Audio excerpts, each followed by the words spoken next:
Kitagawa et Gojo sont tranquillement assis dans les escaliers du lycée, en attendant la reprise des cours. Pendant ce temps, Gojo regarde une nouvelle série, évidemment recommandée par Kitagawa pour qu'il puisse trouver une idée de nouveau cosplay. Cette fois, c'est un anime sur 3 lapines tueuses. Ça semble être une comédie, et le personnage que Kitagawa veut incarner s'appelle Arisha.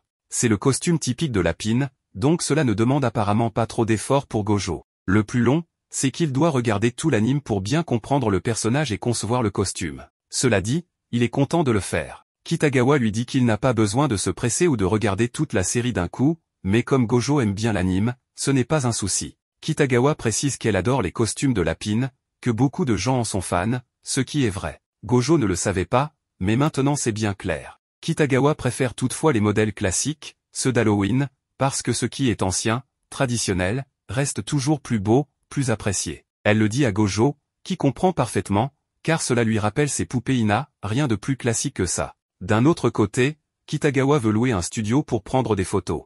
Gojo devient nerveux en repensant à ce qui s'était passé la dernière fois, et il veut bien se renseigner sur l'endroit avant. Kitagawa lui offre ensuite des Poki, mais pas de façon normale, elle en met un dans sa bouche et s'approche de lui, une blague apparemment, mais ça fait quand même battre fort le cœur de Gojo. Noah arrive à ce moment-là, car elle devait parler de la fête d'Halloween pendant le déjeuner, et son ami ne répondait même pas à ses messages. Kitagawa s'excuse en lui offrant quelques Poki. Noah regarde Gojo d'un air un peu sérieux, se demandant quel genre de relation il a avec Kitagawa, vu qu'ils sont toujours ensemble. Le jour suivant, Gojo envoie un message à Kitagawa pour lui demander de venir chez lui samedi. Kitagawa est un peu nerveuse, pensant que c'est comme un rendez-vous.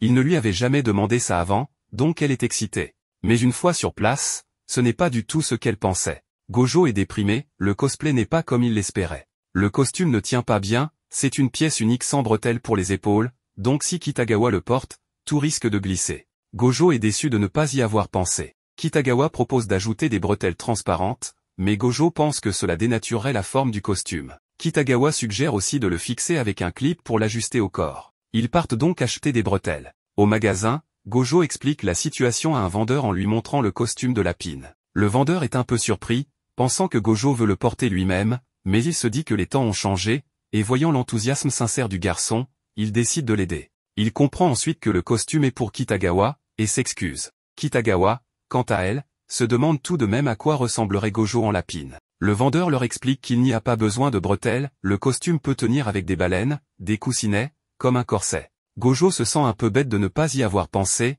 mais il décide de s'améliorer. Le vendeur le rassure, en disant que c'est normal de faire des erreurs. Kitagawa demande s'il y a un risque que le costume glisse et qu'elle finisse par tout montrer. Le vendeur répond que non, avec des baleines bien placées, il n'y aura aucun problème. Kitagawa semble tout de même un peu déçu. Ils rentrent chez eux, font les ajustements, et Kitagawa doit essayer le costume. Petit problème, Gojo entre dans la pièce sans attendre qu'elle lui dise d'entrer. Et comme le costume est très échancré, Kitagawa porte des sous-vêtements visibles à la taille, et Gojo les voit. C'est trop pour lui. Kitagawa n'était pas préparé, donc ils doivent sortir acheter des sous-vêtements adaptés pour que rien ne se voie. Ils vont enfin au studio qu'ils ont loué, qui est magnifique, avec différents décors pour prendre des photos. Gojo comprend que les cosplayers ont besoin de ces lieux pour donner vie à leurs personnages. C'est comme ces poupées Gina, il leur faut aussi tout un environnement. Kitagawa a pensé à une solution pour cacher ses sous-vêtements sans montrer trop de peau. Gojo est rassurée, mais en réalité, elle montre plus de peau que prévu. Sauf qu'elle porte des collants couleur chair, donc Gojo, qui a 15 ans, ne fait pas la différence entre de la vraie peau et des collants, ça lui fait le même effet. Il réussit quand même à prendre des photos, Kitagawa est ravi, mais Gojo a besoin d'une pause pour respirer. Kitagawa aime tellement le résultat qu'elle prévoit de porter ce cosplay pour la fête d'Halloween. Elle invite aussi Gojo à venir. Le jour venu, Gojo se déguise en lapin, avec une mascotte géante. Tout le monde va au karaoké, ils s'amusent, parlent de garçons, des nombreux mecs qui abordent Kitagawa, et qu'elle repousse. Gojo se demande s'il a vraiment sa place ici, mais comme personne ne lui dit rien, il se sent intégré. On lui demande s'il veut chanter, mais il ne connaît que les chansons d'anime qu'il a regardées. Les filles parlent des cosplays de Kitagawa, faits par Gojo, et elles sont impressionnées. Elles parlent aussi du maquillage. Un des amis de Kitagawa demande à Gojo s'il maquille aussi Kitagawa, en s'étonnant qu'un garçon sache faire ça. Pourtant, lui-même est déguisé en chat. Un autre ami dit que c'est normal, que son frère aussi se maquille et a étudié l'esthétique. Les hommes peuvent savoir maquiller. Personne ne juge Gojo, et cette fois, il se sent accepté. Alors qu'il est perdu dans ses pensées, Noah termine une chanson et demande dans le micro si Kitagawa et Gojo sortent ensemble, ce qui le fait recracher un peu de son soda. Avec la question de Noah, évidemment, tout le monde attendait une confirmation que Kitagawa et Gojo sortaient ensemble. Mais il déclare rapidement que ce n'est pas le cas. Évidemment, pour éviter tout malentendu et pour que Kitagawa ne se sente pas mal. Pourtant, les filles espéraient vraiment qu'ils sortent ensemble, car ils passent beaucoup de temps ensemble et ils ont l'air très compatibles. Elles avaient même entendu dire qu'ils étaient allés ensemble au festival d'été. À ce moment-là, Gojo part rapidement en courant car il avait renversé du jus sur son costume. Il ne se sent clairement pas digne d'être avec Kitagawa, et de son côté, Kitagawa est un peu triste qu'il l'ait nié aussi fermement, comme il l'avait déjà fait auparavant lorsque Sayuna lui avait demandé s'ils étaient en couple. Elle se sent un peu déprimée à cause de cela. Deux types arrivent pour lui parler, et quand Gojo revient après s'être un peu séché, il les surprend en train de parler avec Kitagawa. L'un d'eux semble un peu désagréable dans son attitude envers elle. Gojo se rappelle ce que les filles avaient dit à propos des gars qui essaient toujours de les draguer, ce qui est plutôt agaçant. Il s'approche donc pour empêcher le type de toucher Kitagawa. Mais en réalité, ce n'étaient pas des types dangereux, c'étaient simplement deux esthéticiens du salon où Kitagawa va habituellement. L'un d'eux l'a critiqué parce qu'elle ne prenait pas assez soin de ses cheveux.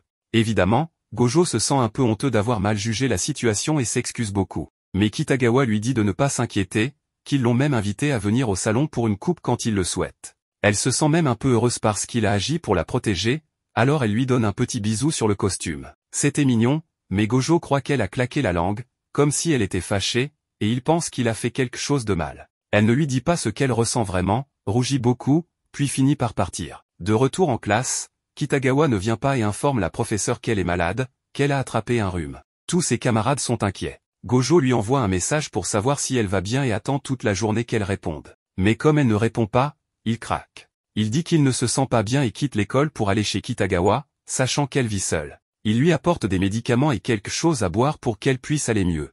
Quand elle lui ouvre la porte, elle est sur le point de s'évanouir. Il commence alors à prendre soin d'elle. Il lui trouve des vêtements pour qu'elle puisse se changer, car elle est trempée. Il tombe sur les fameux t-shirts de Kitagawa. Gojo lui prépare du riz avec quelques épices pour qu'elle mange un peu. Elle est vraiment mal en point. Elle finit même par pleurer, pensant qu'elle allait mourir de faim, n'ayant rien à manger. Mais maintenant, Gojo est là pour l'aider. Il lui dit qu'elle va bientôt se sentir mieux.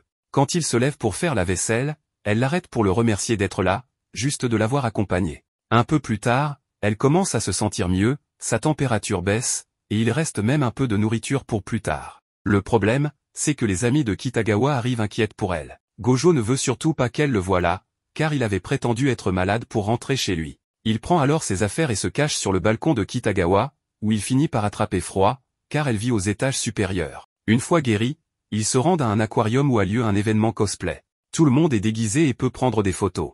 Kitagawa est ravie car elle tombe sur Subaru Sugawa, un personnage de Cosmo Lovers. Elle s'approche de la cosplayeuse et lui demande son nom, elle s'appelle Amane Himeno. Kitagawa engage la conversation avec elle, propose d'aller manger ensemble pour discuter et prendre des photos.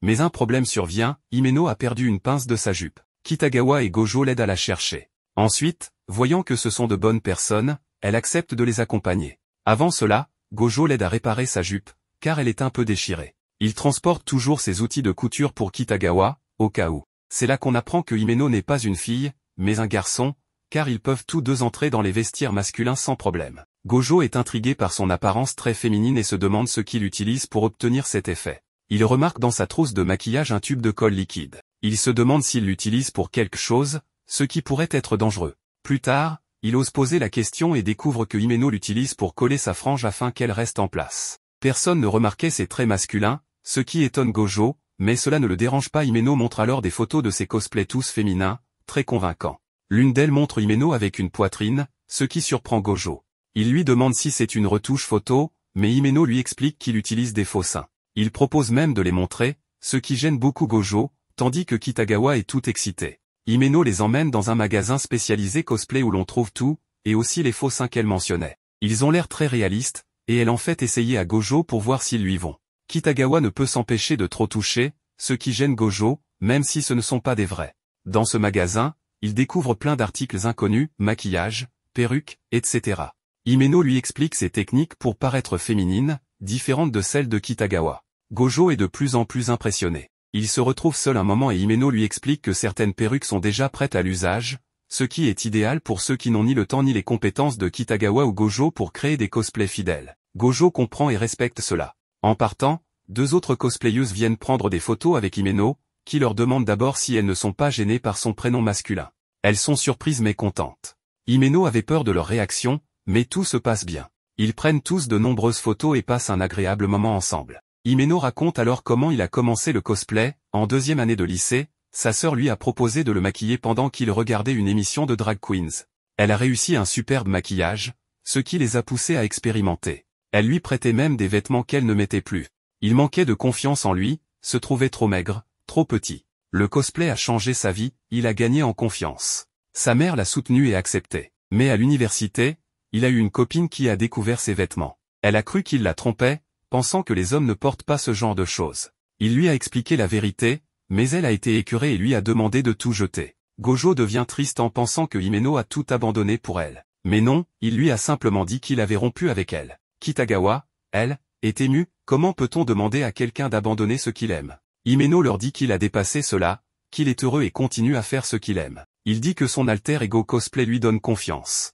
Ils passent une bonne journée ensemble. En le laissant à la gare, il le voit enfin en garçon, très mignon, petit et mince, parfait pour paraître féminin. De retour chez lui, Gojo prépare le repas pour son grand-père, puis sort pour accompagner Kitagawa à une séance photo en tant que modèle. Il observe en assistant, impressionné par le travail de Kitagawa. L'assistante lui dit qu'elle travaille souvent en ce moment, et Gojo se souvient qu'elle voulait s'acheter un appareil photo réflexe. Elle économise donc beaucoup. Il voit Kitagawa sous un autre jour, comme si elle appartenait à un monde inaccessible. L'assistante pense qu'il est son petit ami, mais il dément en disant que leur relation est uniquement professionnelle, ce qui laisse l'assistante songeuse. Plus tard, Kitagawa, très bien habillé, termine sa séance. Ils doivent aller à un anniversaire et aller chercher un gâteau. L'assistante se demande pour qui est la fête, car ce n'est pas l'anniversaire de Kitagawa. Elle pense que c'est celui de Gojo et qu'ils sont ensemble, même s'il est trop timide pour l'admettre. Mais il s'avère que la fête est pour Shizuku, le personnage préféré de Kitagawa, celui qu'elle a déjà cosplayé. Elle a acheté des masques de Shizuku et organisé toute une fête d'anniversaire pour elle. Elle est ravie. Gojo comprend alors que même si Kitagawa semble différente lorsqu'elle est mannequin, elle reste la même fille joyeuse et parfois un peu naïve qu'il connaît. À l'approche du festival culturel, la classe de Kitagawa et Gojo décident de tenir un stand de boulettes version roulette russe. Leur professeur annonce qu'ils ont 2 semaines pour se préparer et rappelle que les garçons devront gérer la majorité des tâches physiques. Les préparatifs peuvent se faire avant l'appel, à l'heure du déjeuner et après les cours. Elle les met en garde de ne pas rester trop tard, tout élève restant après l'heure de fermeture verra des points retirés, ce qui pourrait nuire à leur chance de gagner pendant le festival. Lorsque la professeure précise que tous les projets de classe seront notés cette année, la salle s'agite d'excitation. L'idée de décrocher la première place motive instantanément tout le monde. Ravie de cet engouement, elle ajoute qu'en plus des stands et attractions, un concours de beauté aura également lieu durant l'événement. Elle explique que le gagnant rapportera des points spéciaux pour sa classe. Sans hésitation, toute la classe encourage Kitagawa à participer, unanimement convaincue qu'elle est la plus belle fille de l'école. La prof lève la main pour capter à nouveau leur attention et annonce que le concours de beauté comporte une règle spéciale, si une fille participe, elle doit se déguiser en garçon.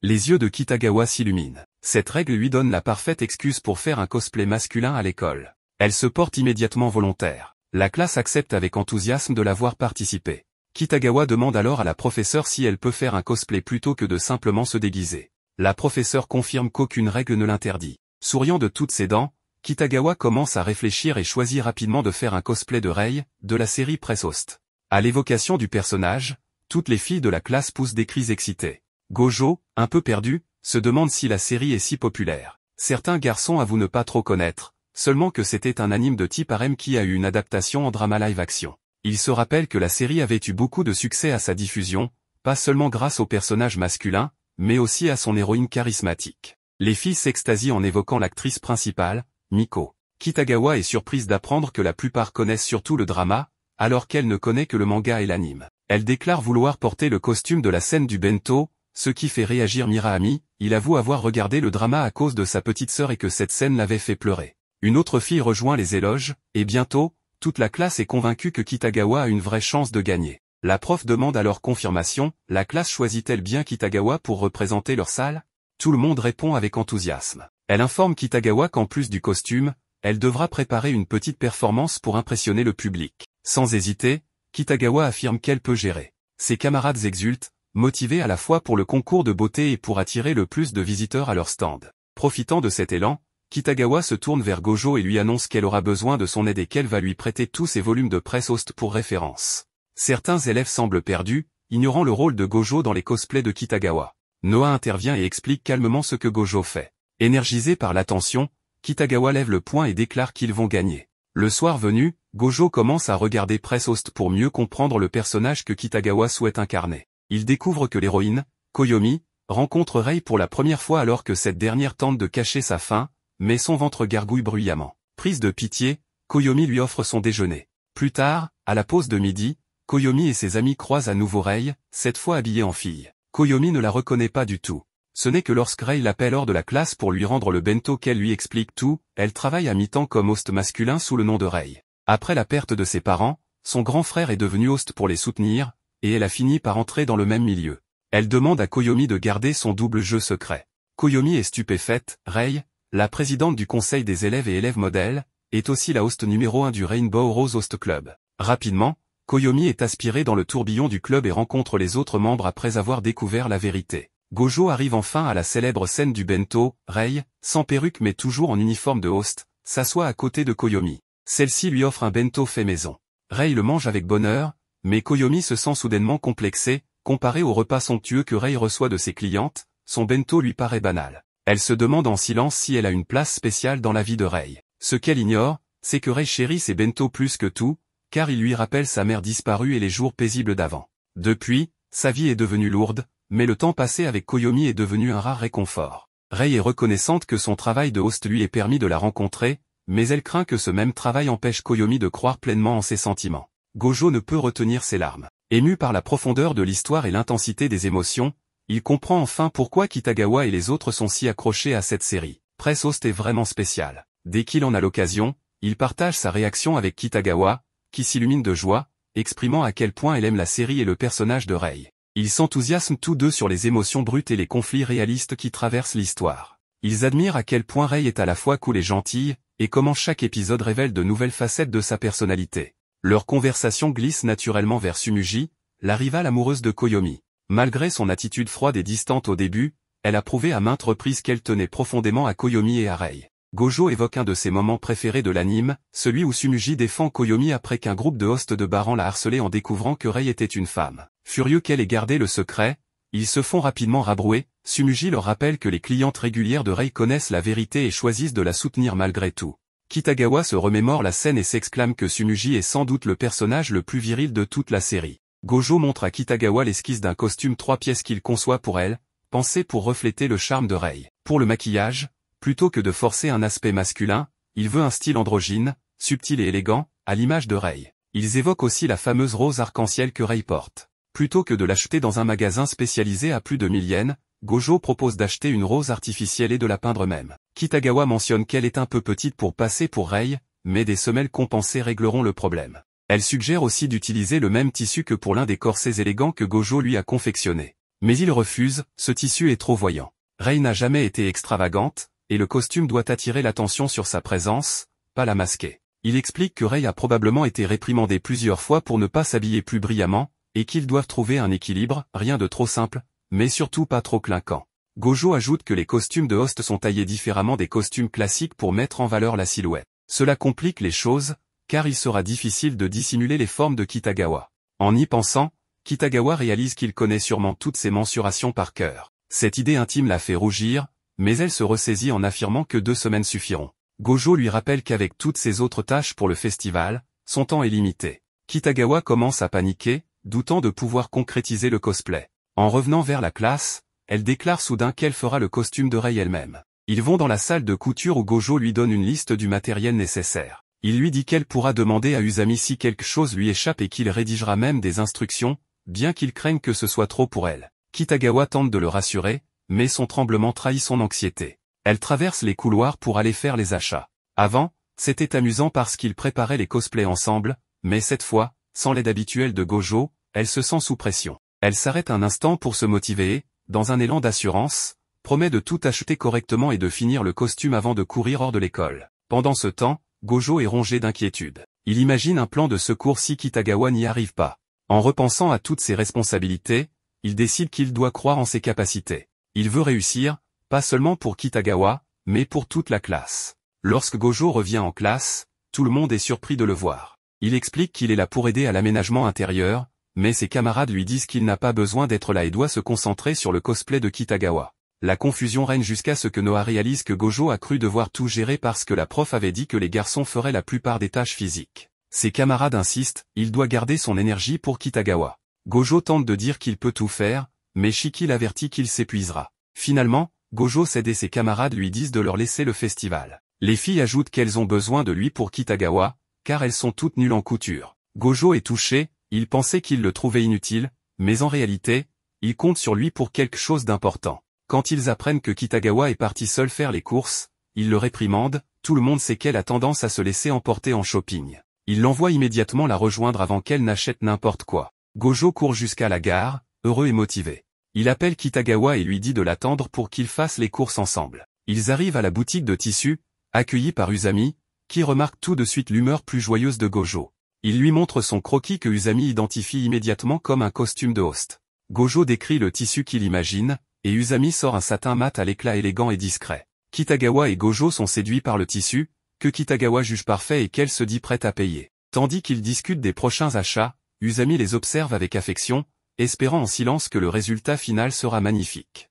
Gojo et Marine ont apporté le plan à l'arrière-grand-père de Gojo pour le montrer, et ce dernier a trouvé que la répartition des étapes ressemblait beaucoup à la fabrication des poupées Ina. Chaque jour, Gojo maquille environ 200 à 300 poupées Ina, ce qui surprend énormément Marine. Elle pensait que c'était un travail si pénible qu'on ne pouvait en faire qu'une dizaine par jour. Mais à ce rythme, il serait impossible de respecter les délais. Le grand-père explique qu'ils ont reçu l'aide de beaucoup de gens et conseille à Gojo d'apprendre à compter sur les autres. Alors que Marine se resserre en riz, elle entend le grand-père dire qu'il aimerait aider son petit-fils, mais que celui-ci refuse, craignant que ses douleurs au dos ne reviennent. Le lendemain matin, Gojo arrive tôt pour préparer le costume de Marine, tandis que celle-ci se lève aussitôt pour lui préparer un bento. Cela rend Gojo fou de joie, car il n'avait jamais imaginé manger un repas préparé par Marine. Il est très curieux de savoir ce qu'elle a cuisiné, mais elle lui demande d'attendre le déjeuner pour rendre le moment plus excitant. À l'heure du déjeuner, Marine lui révèle que c'est son tout premier bento et qu'elle est très nerveuse.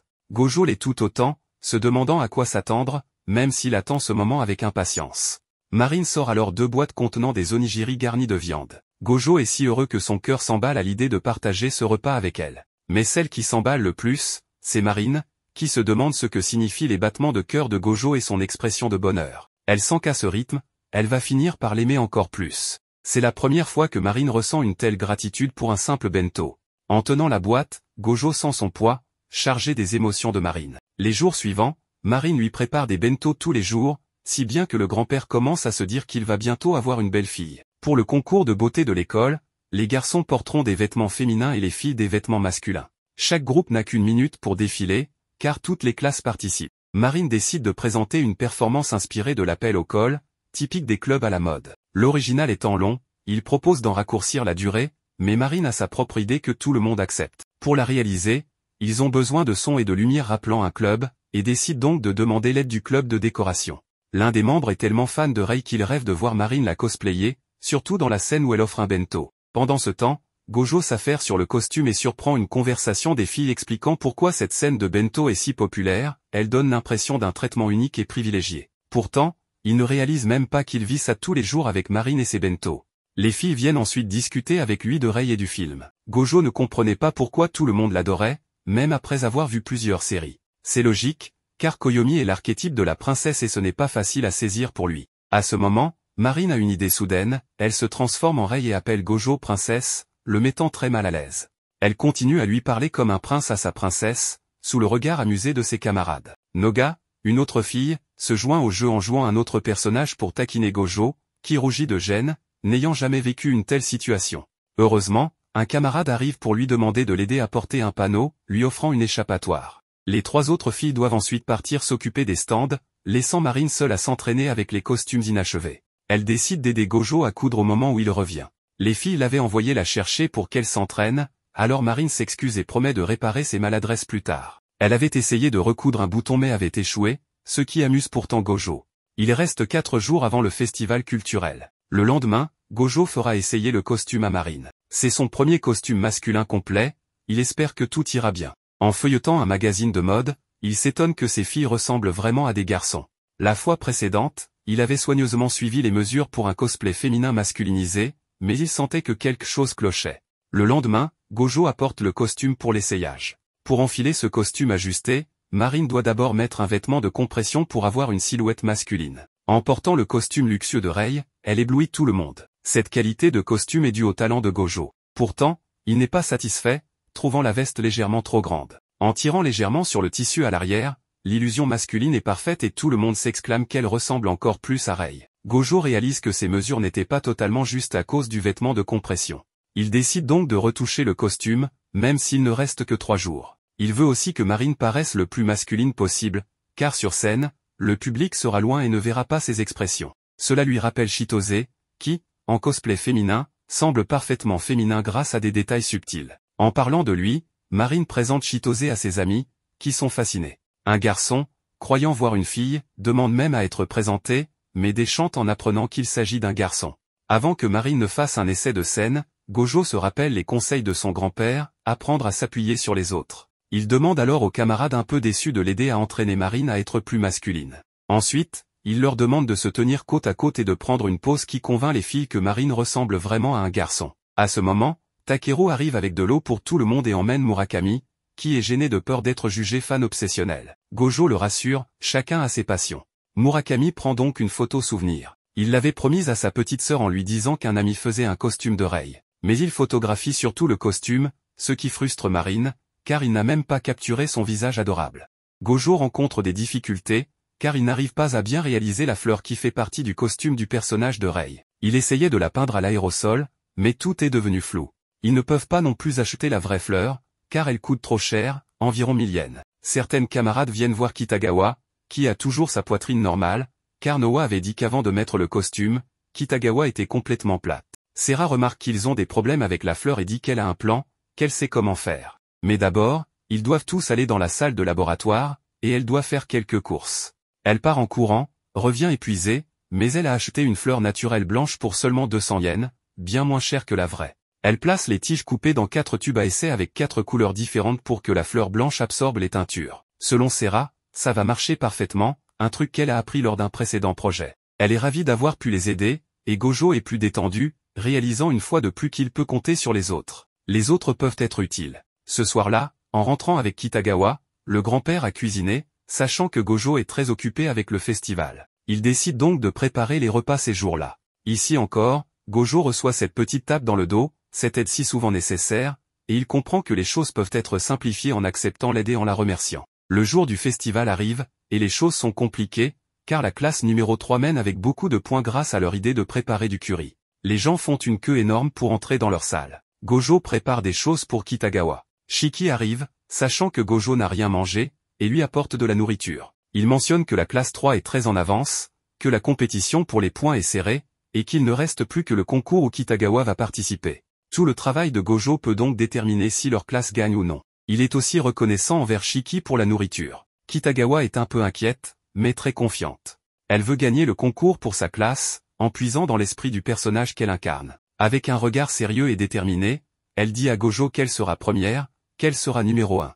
Gojo continue de tout préparer pour qu'elle soit parfaite. Ses camarades, ayant fini les ventes dans leur salle, arrivent. Il ne reste que le concours, et tout le monde veut voir comment Gojo prépare Kitagawa, surtout pour le maquillage. Gojo utilise cette salle car elle est déserte, mais il est nerveux avec un public. Il doute de réussir le maquillage, et ses camarades placent leur confiance en lui pour faire un bon travail afin de gagner les points nécessaires. C'est stressant, mais en entendant la voix de Kitagawa, il se souvient qu'elle a dit avec assurance qu'elle gagnerait la première place. Pour elle et pour les autres, il doit le faire. Il se sent bien quand on lui dit qu'il est excellent, qu'il est le numéro 1, mais maintenant, c'est à Kitagawa de briller. Il se rappelle lui avoir dit que ses costumes sont les meilleurs. Gojo se met en mode sérieux, et même en mode charismatique, déterminé à faire de Kitagawa la numéro 1. Tout le monde est impressionné par l'effort et la concentration de Gojo pour préparer Kitagawa. Peu à peu, il utilise toutes ses compétences et son expérience récente pour transformer Kitagawa. Le concours commence, tout le monde s'amuse, et enfin, Kitagawa entre. Les filles dans la salle hurlent à l'unisson,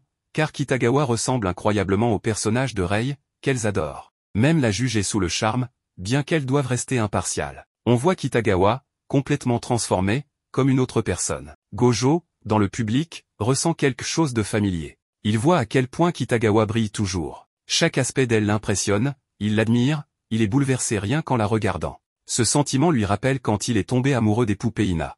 On peut supposer qu'il ressent de l'amour, mêlé d'une profonde admiration. Tout est scellé quand on demande à Kitagawa ce qu'elle veut mettre en avant dans son cosplay, et elle répond, le travail de Gojo. Cela le touche profondément. Kitagawa commence sa performance avec une chanson, ce qui impressionne Gojo et tout le monde. Elle taquine même la juge, la prenant par la taille, et ça lui fait gagner des points. Évidemment, toute la classe gagne, et tout le monde est ravi. Gojo est le plus applaudi, car on dit qu'il est le protagoniste, que grâce à lui et son travail, ils ont gagné. Ils ont même réservé une salle de karaoké pour que tout le monde profite. Gojo hésite, mais comme on lui dit qu'il est le protagoniste et qu'on veut qu'il vienne, notamment pour répondre à des questions sur le maquillage, il accepte. Il s'amuse, discute avec ses camarades, mais à un moment, il a besoin de sortir prendre l'air, car il n'est pas habitué à être entouré de tant de monde. Kitagawa vient le chercher, pensant qu'il était parti, mais il explique qu'il prenait juste une pause. Il lui demande si les autres ne vont pas la chercher, mais elle dit que tout le monde a une certaine liberté. Il parle du festival, de combien tout s'est bien passé, et Kitagawa mentionne sa performance où elle a pris la juge par la taille, ce qui lui a valu des points. Elle se souvient que Gojo l'a aussi prise par la taille et s'arrête là, toute gênée. Gojo remarque qu'il y a d'autres choses à faire dans cet endroit, pas seulement du karaoké. Avec Kitagawa, ils vont à l'arcade, où Gojo s'acharne à gagner un petit chat en peluche dans une machine à griffes. Il y parvient et l'offre à Kitagawa, qui est folle de joie. Il trouve aussi une cabine photo, et comme ils n'ont pas de photo ensemble, Kitagawa veut lui demander de prendre une photo à deux. Mais leur camarade garçon arrive, pensant que l'invitation est pour tout le monde. Ils allaient au bowling, mais d'abord, ils prennent la photo, et au final, tout le monde est sur la photo, sauf Kitagawa.